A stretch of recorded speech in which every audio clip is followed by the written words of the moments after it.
Hoje, a gente vai mergulhar fundo no poder escondido da palavra mais fundamental da nossa língua. E não é o verbo nem o adjetivo, é o substantivo. Pode até parecer matéria de escola, né? Mas vamos ver como essa palavra, aparentemente simples, na verdade molda a nossa realidade de jeitos que a gente nem imagina. Pensa rápido. Qual é a peça mais importante no quebra-cabeça do português? Aquela palavra sem a qual a comunicação simplesmente desmorona. Muita gente ia apostar no verbo, na ação. Outros talvez no adjetivo, na qualidade. Mas olha, a resposta é muito mais básica. É ele, o substantivo. Sim, essa palavra que parece tão óbvia. É ela que dá nome a absolutamente tudo o que a gente vê, sente ou consegue imaginar. Sem os substantivos, o mundo seria um caos, só um monte de ações e qualidades flutuando no vazio, sem ter a quem se referir. Então vamos começar pelo primeiro superpoder dele, a capacidade de nomear. Parece simples, mas é a base de tudo. É como se a nossa mente fosse um depósito gigante e bagunçado. E os substantivos são as etiquetas que a gente cola em cada caixa para botar ordem na casa. Do ponto de vista do significado, a definição é essa. O substantivo dá nome a tudo. Seja o que é real e a gente pode apontar, como céu, seja o que a gente só imagina, como fada, ou até o que a gente só consegue sentir, como saudade. No fundo, é a ferramenta que dá forma e substância ao nosso pensamento. Tá, mas e na prática? Como é que a gente bate o olho numa palavra e tem certeza de que há um substantivo? Bem, para isso existe um teste de identidade bem simples, uma espécie de checklist com 3 pontos. Vamos descobrir agora as 3 faces que todo substantivo tem. Então, esse é o teste. Primeiro, a gente se pergunta, essa palavra dá nome a alguma coisa? Segundo, ela consegue variar, mudar de forma, sabe, ir para o masculino, feminino, singular, plural? E terceiro, dentro de uma frase, ela é o centro das atenções, o núcleo? Se a resposta for sim para tudo isso, bingo, encontramos um substantivo. E essa capacidade de mudar de forma é uma das coisas mais fascinantes. O substantivo não é uma palavra estática, engessada. Muito pelo contrário, ele é um verdadeiro metamorfo que se adapta ao que a gente quer dizer, alterando seu gênero e seu número. E essa mudança de forma pode ser muito poderosa. Olha só que curioso. Se eu digo a capital, todo mundo pensa na cidade principal de um país, certo?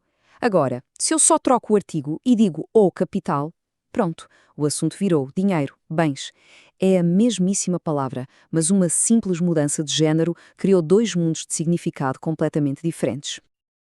O plural das palavras compostas. Isso é o pesadelo de muita gente, né? Parece um quebra-cabeças. Mas, na verdade, existe uma lógica bem clara. A regra geral é, só vai para o plural a palavra que, por natureza, já varia, como substantivos e adjetivos. Por exemplo, em cachorro-quente, tanto cachorro quanto quente podem variar, então os 2 vão para o plural. Já em beija-flor, beija é um verbo, e verbo não tem plural. Então, só a flor muda.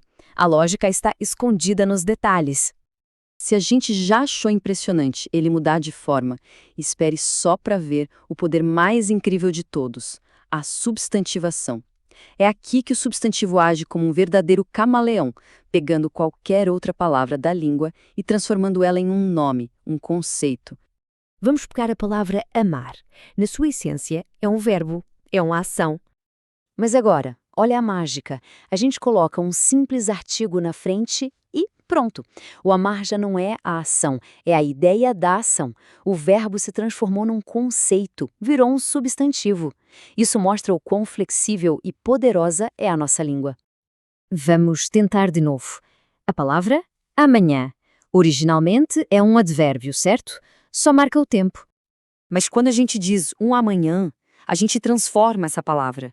Ela deixa de ser só um ponto no tempo e vira a ideia de um futuro, de esperança, de uma nova oportunidade. Virou um substantivo. E para quem pensa que isso é só teoria de gramática que não serve para nada, pense de novo. Isso cai direto em concurso. Olha essa questão. A expressão em desenvolvimento está funcionando como um substantivo. E qual é o segredo para saber disso? O artigo o que vem antes. Dominar esse conceito pode fazer toda a diferença na hora da prova. Por último, vamos ver o papel de liderança do substantivo. Se a gente imaginar que uma frase é uma empresa, o substantivo é o CEO, é ele quem manda. Todas as outras palavras da frase trabalham para ele e giram em torno dele. Vamos ver na prática. Nessa frase aqui, o discurso daquele aluno provocou grande alegria no professor. Tem um monte de palavras, mas quem é que está realmente no comando de tudo? O chefe aqui, sem dúvida, é a palavra discurso. Ela é um núcleo. O e daquele aluno são como assistentes. Estão ali só para dar detalhes sobre o chefe. A frase inteira, toda a ação, só faz sentido por causa da palavra discurso. E aqui está a grande ideia por trás de tudo isso. O substantivo não serve apenas para dar nome às coisas. Ao atuar como o centro da frase, ele organiza a maneira como a gente expressa as nossas ideias. No fim das contas, ele organiza o nosso próprio pensamento. E isso nos deixa com uma reflexão final.